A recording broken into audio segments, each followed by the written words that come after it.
And welcome to the finale of Devil May Cry. This time we're finally going to take the fight to Mundas and end this journey once and for all. Firstly, I'm going to equip Ebony and Ivory though, just to be a bit comfortable for the second phase of this final boss, because it's quite tough regardless of what difficulty you play it on. Again I must face a Sparta. Strange fate, isn't it? Strange and ironic that it will end the same way. Irony has favored you this time. Look, there.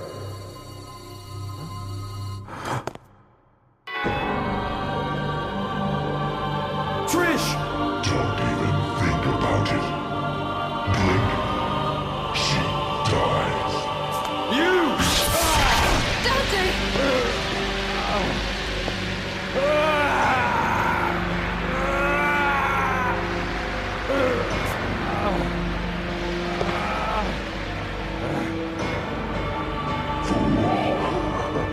So sad that humans will always be humans. No more. Has the Sparta blood been spoiled over the ages? Now, die! Trish!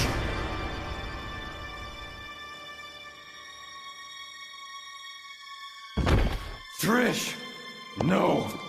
Useless scum. Failure is one thing, but taking an odd behavior like that... What is the matter? It is time to end your pitiful life.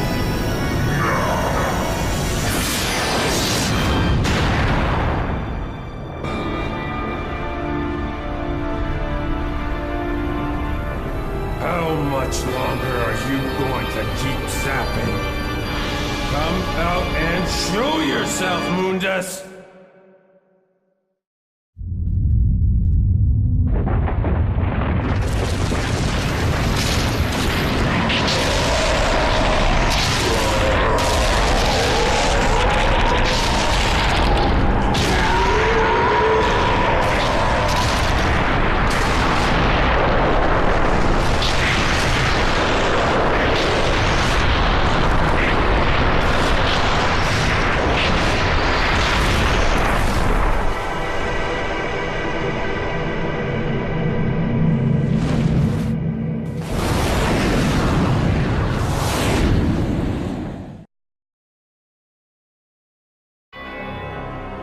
Those eyes.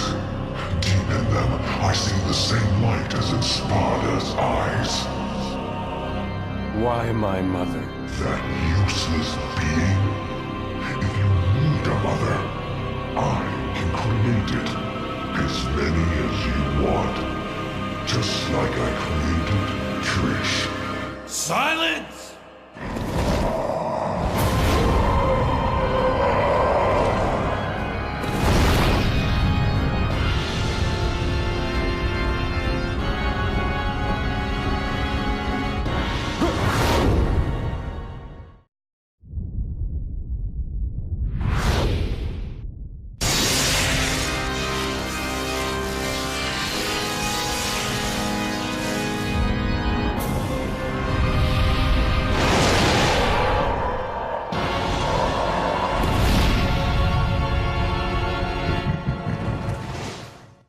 And now begins the final fight against Mundas. Firstly, you need to destroy the 4 orbs because they act as a shield around him. You cannot hurt Mundas until these 4 of these are destroyed. He has several different attacks, including these lightning strikes here, where you just have to keep on moving out of the way to do it. The meteor storm here, which is very hard to actually avoid consistently on harder difficulties. The rocks you can destroy by shooting rapidly enough. By the way, you do have to keep shooting here. You have to spam the crap out of the shoot button. You can hold it down if you please, but you won't shoot it anywhere near as fast as you do if you spam it yourself. Destroying the orbs will give you a nice chunk of DT as well, so it's worth destroying them for that as well, minus that you need to anyway to hurt him. Destroying the smaller orbs here, the small orbs don't shield him, but they will shoot back at you, so they're worth destroying them if you want a little less pressure on you. When he goes to charge up like this, he's going to do a death laser, and it's at random whether it will go vertically or horizontally. I still to this day don't know how to really work out the difference of what's what, but It can be avoided. If it comes vertical, quickly move left or right and you'll be fine. Horizontal, quickly move up or down. This fight isn't too bad. It kind of bugs me when I was younger, and it still kind of bugs me a little today. How they decided to introduce a completely new game mechanic just for the final boss. I know why they did it, because they wanted to show off like the grand scale of the fight and just the sheer epicness of it, that you're just flying in the sky and whatnot. But they could have done it a lot better. They could have made it like an invisible platform or something that you're standing on and just fight normally, so it still looks like you're flying through the sky, but you're not. You're just playing. But no, they opted for it to be more literal like this. And similar to the swimming controls, your up and down are inverted if you use the left stick, so I'm using the D-pad to control right now. Just then when I press up, Dante goes up, and when I press down, Dante goes down. On the hardened DMD, this meteor storm lasts much longer, and these lasers that I'm just going to completely ignore by shooting this last much longer. But just like that, the first phase is over. It's not too bad once you learn it, it's just learning a whole new control system and a new mechanic just for the final boss, which is what makes it a bit awkward, and don't be surprised if you die a couple times to it. But thankfully it's only the first phase, because the real meat of the fight begins now. We crash land onto this meteorite area with lava everywhere, part of Mundas' domain still. Where Mundas will land in the middle to give us one last hurrah for himself. The main fight with Mundas is only 2 phases, so this is the main mark of the fight. So make the most of it and be very careful with yourself. This is as hard as you would expect it to be for a final boss, with all the challenge we've had so far. But the idea is that you now have the ability to use the Devil Trigger with Spada, the weapon Spada we got earlier when we defeated Nilo Angelo 3. So make the most of it. When you use the Devil Trigger with Spada, your range increases stupendously and your damage output also matches it. So make the most of it, get some ridiculous, you can get as close as you can with it, and just carving towards that through that health bar. I'm going to use a Vital Star right now because I'm quite low, and I don't want to get this far just to now die, because I haven't died once all LP, and I'm going to use a Devil Star as well just to give me a bit of a chance.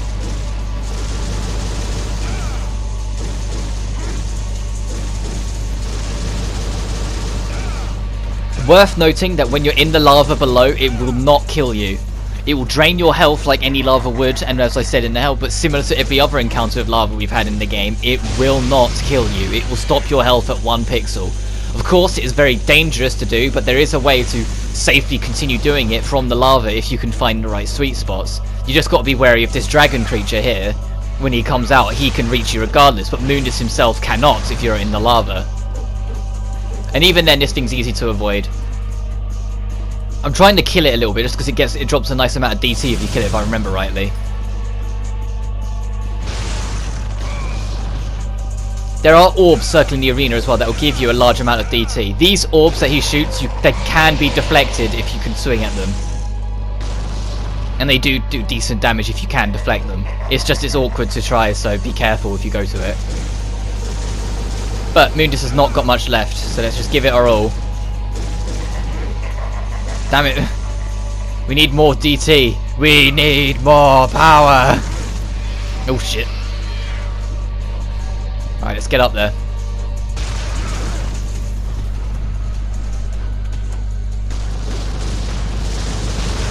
Ah! Come on, kill him before he kills us.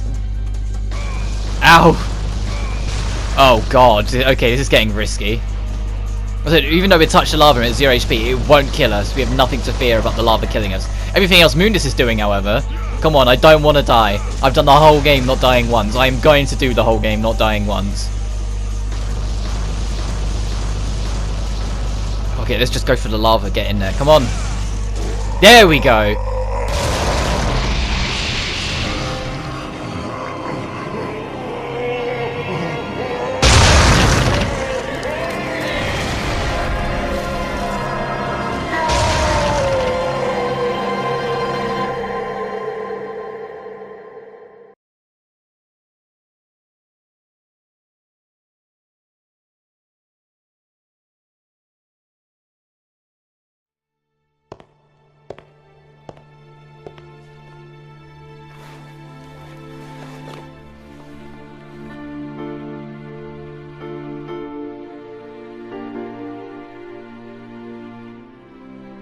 My mother risked her life for me. And now you, too.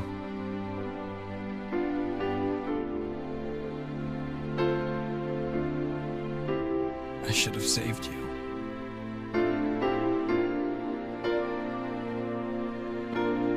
I should have been the one to fill your dark soul with light!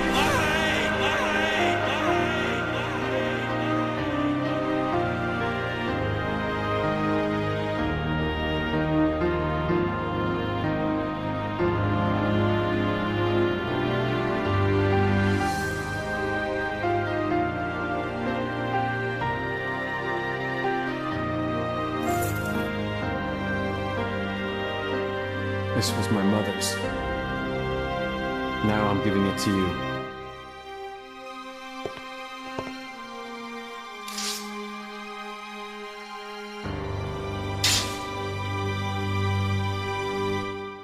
My father's also here now. Rest in peace.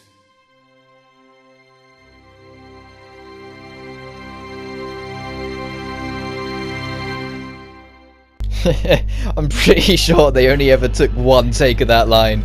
Just that voice crack. Oh, I felt so bad for the voice actor. Like, you could tell he put everything he could into that, and it just broke his voice, and they kept it in. The bastards.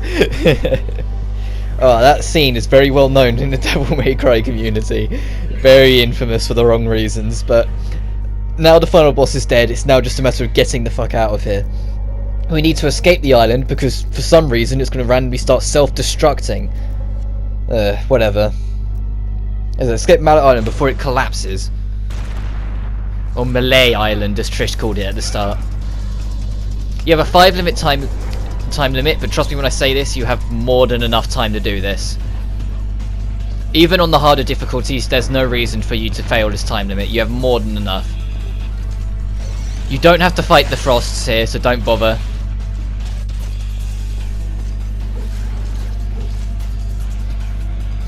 The music's at least pretty cool for this section. In here though, I believe you do have to fight these guys. I'm going to search the edges because I mentioned it earlier when we entered here and then immediately left, that there is an untouchable here that I was going to save for later, and this is what I meant by later, this mission. I always pick it up around this point just so then I have no reason to use it because I can't use it, sort of thing. But let's kill these bastards as quick as we can. As we aim on to the thing that can only hurt Dante. Nice one, Dink. Ow.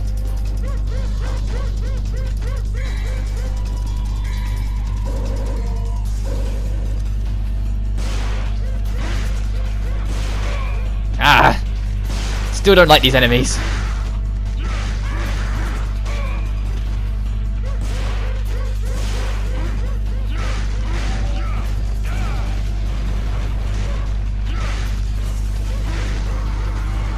That's one.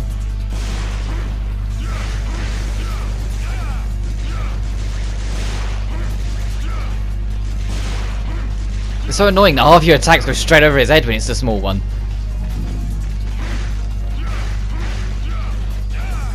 God damn, come on! There we go, you piece of crap. The more often I fight these, the more it's tempted to just use the bullshit strat of the grenade launcher stinger and just combo lock them to death, but whatever. There it is. There's your free untouchable.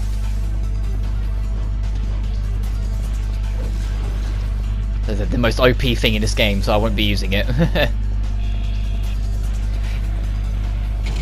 I can't remember if it's hard or DMD, but one of those introduced the fact that you do actually have to fight these enemies. Oh fuck, oops. I got myself muddled then somehow. I know how actually, it's because this remains open, so I assumed it was the one I came through and the elements kept open, but I can't remember if it's hard or DMD, but one of them makes it so that from that point onwards you have to do that fight with the two frosts there because it locks up. When you get through here, the timer's still going. You haven't escaped the island, you've just escaped hell. So hop on here when the game wants to work with you to let you on it. There we go. And it'll take you back through the mirror dimension, back into the real world. And it comes up the mission screen again just to show you where you need to go next. Now it's saying we need to head back to the main room that we started the game in. So if you remember your way to it, it shouldn't be too bad. If you don't, just follow the path I'm going. It's very linear, you can't go any other way at this point. So you shouldn't really get lost. I can't remember if you have to do this room. I'm going to head to the other side and check. I mean, the blades will follow me anyway. So if I have to kill them, I can just turn around and do it. But I can't remember if you have to do this room or not. Yeah, you do. Alright. Let's kill these fuckers.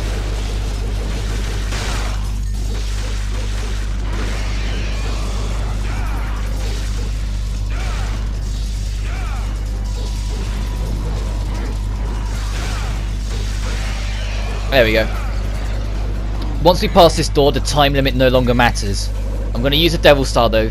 I know I'm like trading in my man card already a few times this part, but whatever. I'm going to use items to get through it. But I'm not going to spam things like Holy Water and whatnot. I'm just going to use a Devil Star just so I can have some DT for the start of the fight. Because there is one more fight as we go through here, as we're now about to see.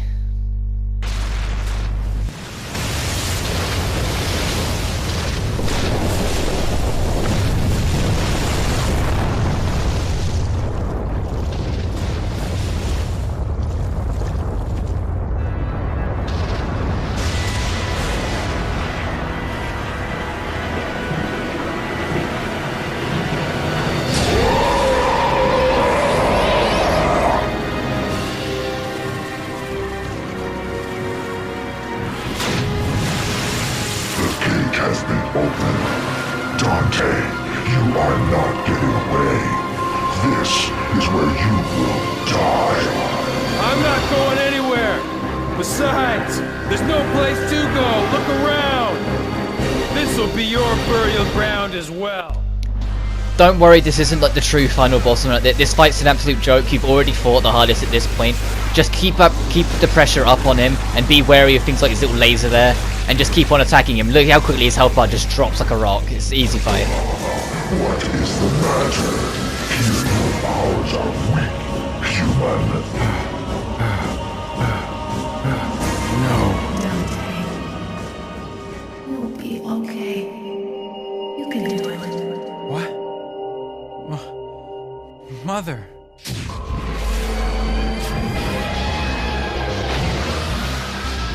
Dante, use my power! Trish!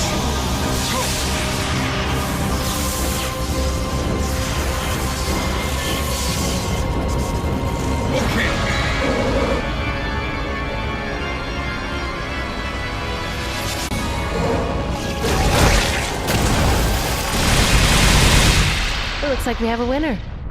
Jackpot.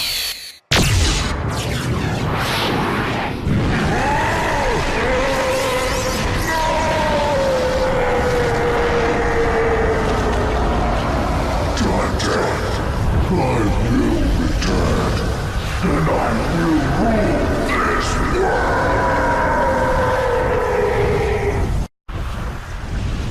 Goodbye. And when you do come back, give my regards to my son, will ya?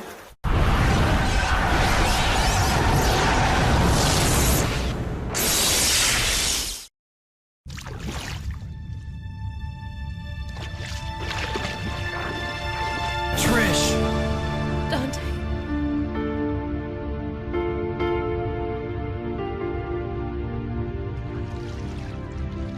Dante.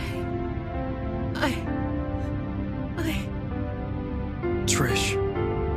Devils never cry. These tears... Tears are a gift only humans have. We're too late.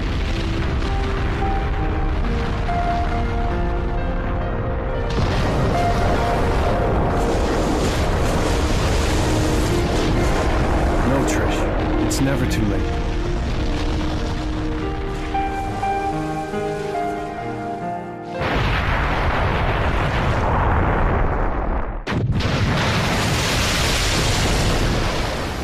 And we humans never give up. Are you ready? Yes!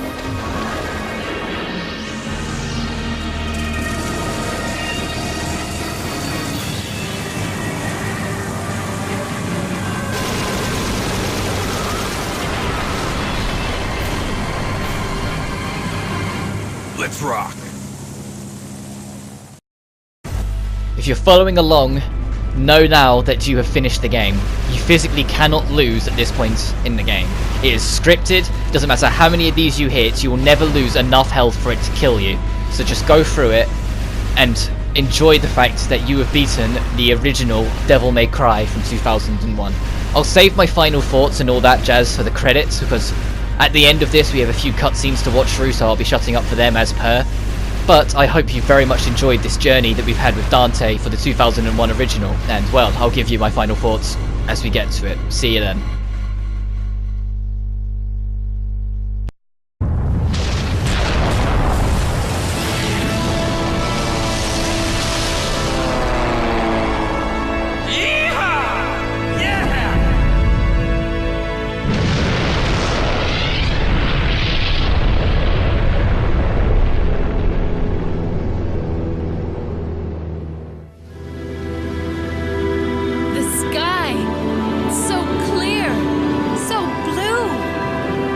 The sky is fair.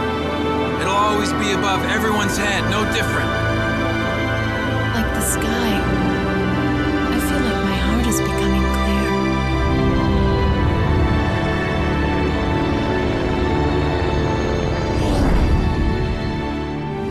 clear. Let's not forget, though, the Underworld's evil is still alive. They will someday return. There's no need to worry, right?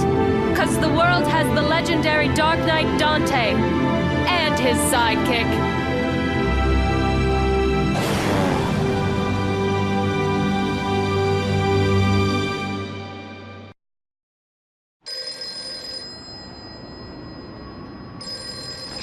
Devil never cry.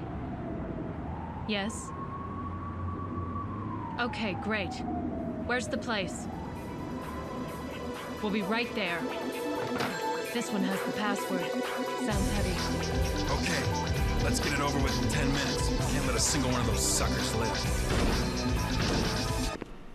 5 minutes. More than enough. That's Devil May Cry. Created by Hideki Kamiya, he made a legendary game. And yes, it's dated. I will not take that from it for a second. It is a very dated game now. It's very stiff compared to some of its future entries. And a lot of the mechanics that it introduces are either scrapped because they're very poor, or are upgraded and made a lot smoother in the future releases, particularly Devil May Cry 3. Devil May Cry 3, and a lot of people, myself included, is just DMC1 but better in every way.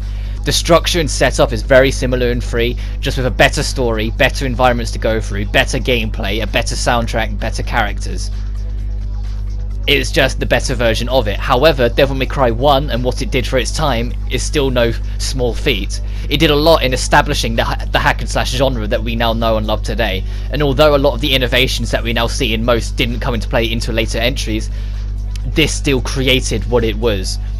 It had interesting weapons, interesting bosses, a unique idea of an area of making it a castle that you leave and then re-enter with it being demonically altered, and then going into hell to fight an angelic-like creature despite it being the king of hell. With a cool character who's quirky and cocky but not arrogant about it. With a plot that's simple, cheesy, but still fun nonetheless as you go through it. With Dante's little bits of attitude here and there, like saying "flock off, Featherface," or making digs at Phantom. It's still a fun game that I can recommend to anyone. The only time I can struggle to recommend it is if you play 3 or 4 first, because then you really feel its age and its stiffness. But if you play it first, trust me when I can say this, you will enjoy it. It's very fun from start to finish, and even though it's very stiff and dated, it's still fun to come back to every now and then. And I always have a special place in my heart for the original Devil May Cry. They even had motion capture actors for this game, and this is Devil May Cry 1. This is 2001, and they had motion capture for this game. Unfortunately, the PlayStation 4 version of the game, along with the Xbox and the PC version, are technically the worst ports of it. Even though they're still perfectly fine and they run smooth enough, you might have noticed throughout a few visual, audio, and gameplay hiccups that just don't exist in previous versions if you've ever played them. If you are going to pick this up, I'd say get the PlayStation 2 original if you can. If not, get the 360 or PS3 re-release. Because the PS4, Xbox and PC, while they're perfectly fine, they're just that little bit weaker than what the original was. I still thoroughly enjoy it, and I still enjoy it, but there's things like, there's no motion blur in the PS4 Xbox and PC version, which I thought was bizarre. Some of the visual textures for backgrounds are darker than they used to be. Some of the audio textures are droned out and made deeper or higher pitched for no reason. Things like that. There's just stuff that, where they've just ported it over with no real love into it, it's just kind of been quite forceful to it. But I've rambled on enough. This has been Devil May Cry 1, the 2001 original, and the Kickstarter to my love that will never die of the Devil May Cry franchise. Along with 3 and 4, I will always love Devil May Cry.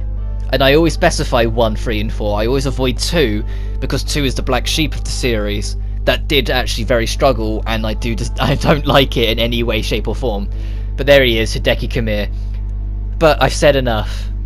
Next time we meet in the Devil May Cry universe, it will be DMC2. And that will be a very interesting ride, because I'll be doing both Dante and Lucia's story. But until then, you guys take care now. I'll let the peaceful music do its piece for the finale here.